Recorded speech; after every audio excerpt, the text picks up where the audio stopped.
Coming up on this week's edition of Sunday Nation, we look at the city of Highland Park and the city of Benton Harbor and the need for the Democratic legislature to move with all deliberate speed to help the crisis brewing in those cities. Will Governor Gretchen Whitmer, a Democrat, finally step in to save Highland Park and Benton Harbor? My analysis on those two cities coming up. And of course, Melody Batons, restaurant critic and a reporter at the Detroit News, is here to talk to us about the restaurant industry and of course a selection of the best restaurants in town. It's all coming up on this week's edition of Sunday Nation.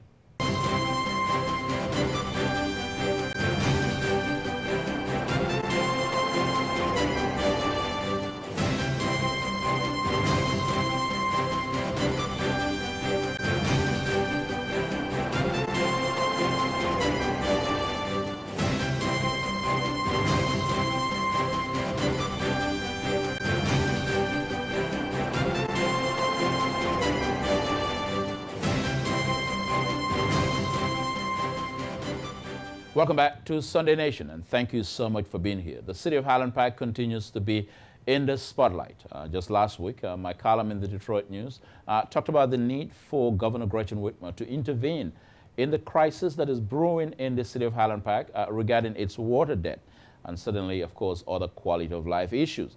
The debt as it stands is said to be or reported to be around $24 million. The reason why Lansing needs to do something: one, Democrats are in charge of the legislature with a Democratic governor. For years, we've been told by Democrats that the reason why they've not been able to respond to the crisis of Auburn, Michigan, to respond to the needs of Black Michigan, is simply because Republicans were standing in the way. The Republicans were holding them hostage, that the Republican legislature would not move on the issues that they deem necessary to address quality of life issues in Black Michigan. Now, Democrats, for the first time in 4 decades, have the reins of power in Lansing. They control the legislature as well as the governor's office, which simply means that they have both the executive and the legislative branch under control. And now is the time for Democrats to do something regarding the city of Highland Park. But the governor's office appears to be playing hardball. Highland Park requesting an expedited process for bankruptcy. Now, of course, we don't know what would become of that. If, in fact, that is the right route for Highland Park, that's a question that has yet to be answered. But the governor's response so far in terms of addressing the debt issue has been sending Highland Park back to the Great Lakes Water Authority. But here's a problem with that, because when Governor Gretchen Whitmer was running for governor, she talked about the issue of water, access to clean water. She talked about how she will find an answer to the crisis in Auburn, Michigan. She showed up in places around the state, especially as it relates to the Black Michigan community, and talked about what she was going to do as governor. And now to have a city like Highland Park needing help and needing support from the governor, and yet the governor's office appears to be playing hardball. It should not be difficult. I explained in my column again in the newspaper, in the Detroit News, for the governor to give Highland Park a clean slate. A clear-cut example was Faye Beydoun, who is the president of the leader of the Arab American Chamber of Commerce. She's a staunch ally of Governor Whitmer. She's also an appointee of the governor. Faye Beydoun's organization, Global Links International, a nonprofit, a brand new nonprofit, was just allocated $20 million in taxpayer money. $20 million in taxpayer money by Lansing. Now, of course, and this organization hasn't done the work to deserve that money, has no track record. It was just set up. And in fact, the news reported that the organization was set up, Global Links International, that is run by Faye Beydoun, was set up 10 days after $20 million in taxpayer money was allocated to Faye Beydoun's nonprofit. Now, if the state can find it necessary to allocate $20 million to an individual, to a nonprofit that has no track record of work done, why can't the state of Michigan address $24 million water debt in Highland Park, where you have thousands of Black families, women and children, who are waiting for the Democratic governor, Gretchen Whitmer, to intervene in this most important quality of life issue.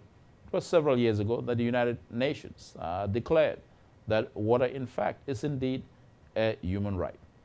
And that's an issue that Governor Whitmer cannot turn a blind eye on. It's an issue that the governor needs to confront. It's an issue that she needs to address.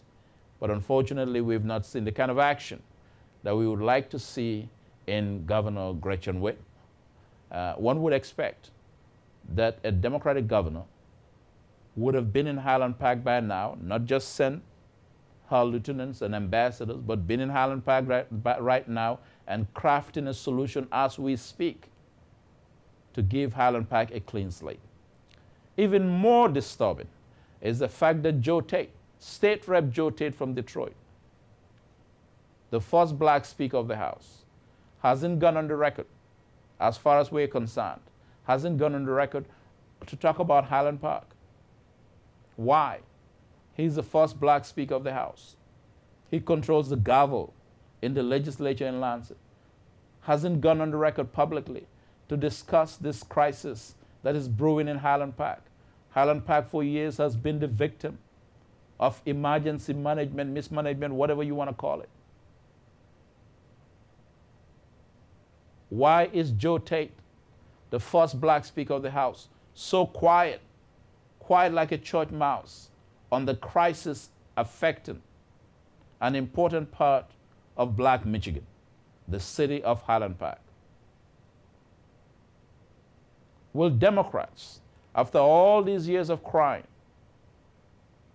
for power, after all these years of telling black people that the reason why they have not delivered liberation, the reason why they have not stepped up to the plate to address some of these chronic endemic problems in the black community is because they don't have the legislature, that the day that they have the legislature, they would move with all deliberate speed. So far, they have not moved with all deliberate speed.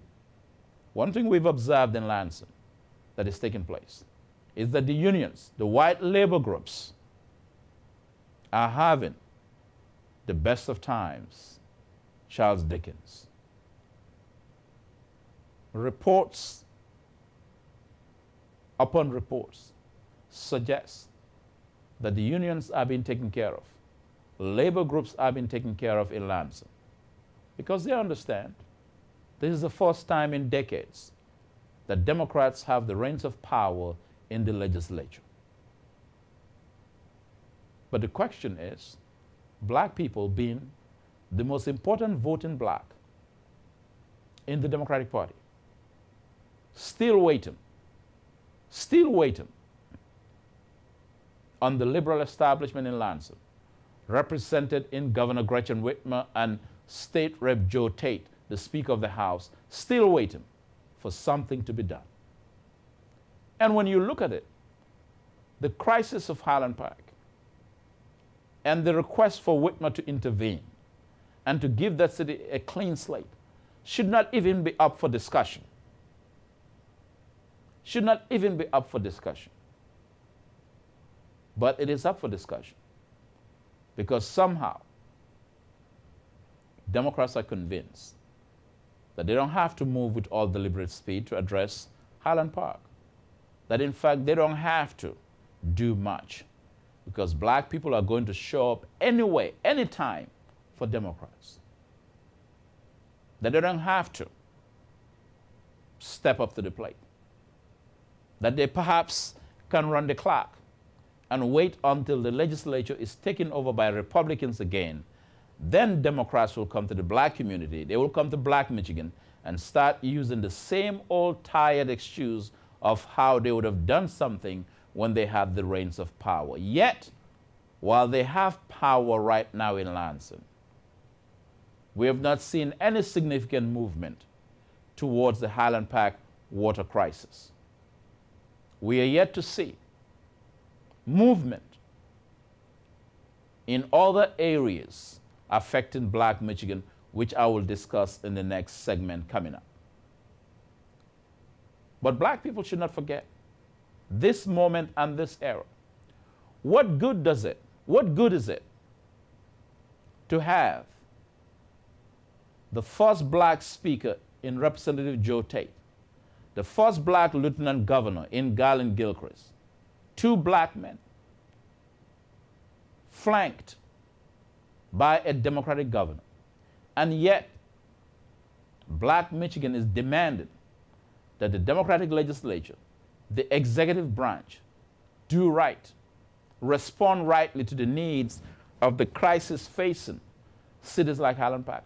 What good is it to have Joe Tate as the first black speaker? What good is it to have Garland Gilchrist as the first black lieutenant governor? What good is it if Highland Park's problems are not going to be addressed by the state? But remember, if Republicans were in office, if Republicans were controlling the legislature, what would have happened? Democrats would have been using Highland Park right now as a political football. You would have received press releases, you would have received press statements, you would have read interviews in newspapers from Democratic power brokers talking about how Republicans are racist and why they're not trying to give Highland Park some sort of a financial reprieve. They would have used Highland Park as a campaign issue.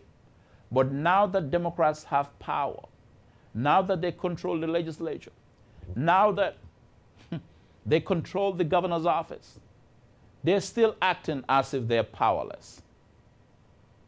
And it appears to be. They're only acting that way towards black people. It appears to be. They're only acting that way towards black Michigan.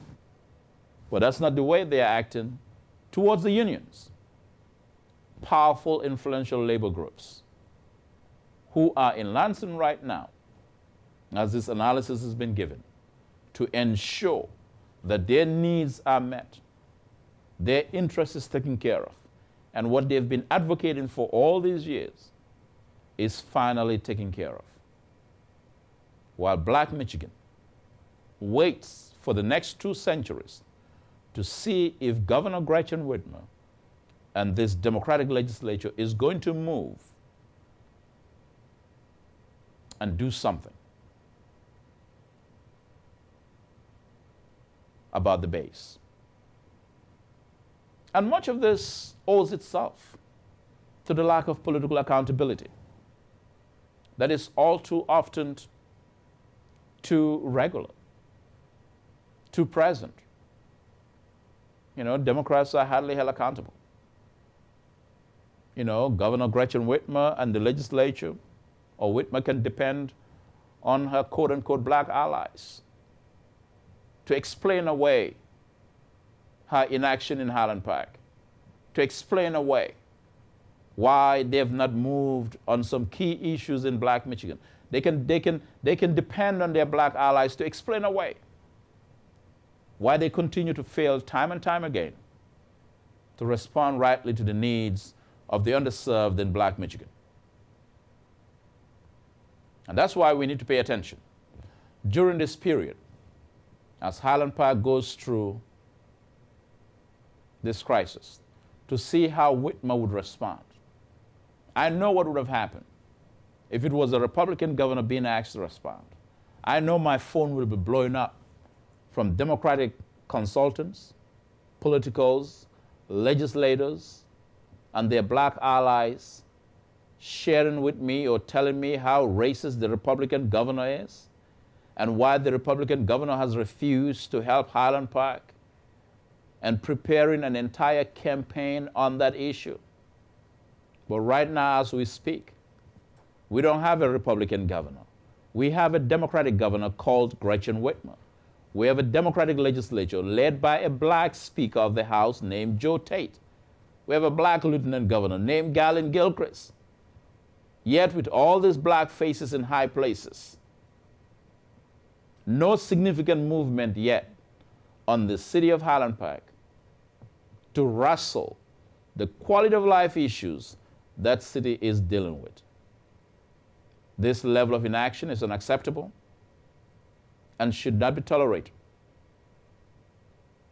If Faye Baydoun can receive $20 million for a nonprofit that was not even started yet, when discussions about the allocation of funding for the nonprofit was being held.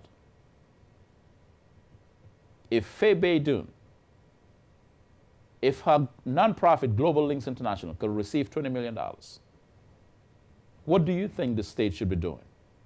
Through Gretchen Whitmer, the governor, through Joe Tate, the Speaker of the House. What do you think they should be doing for the city of Highland Park? We'll be right back with more on the analysis. Stay with us.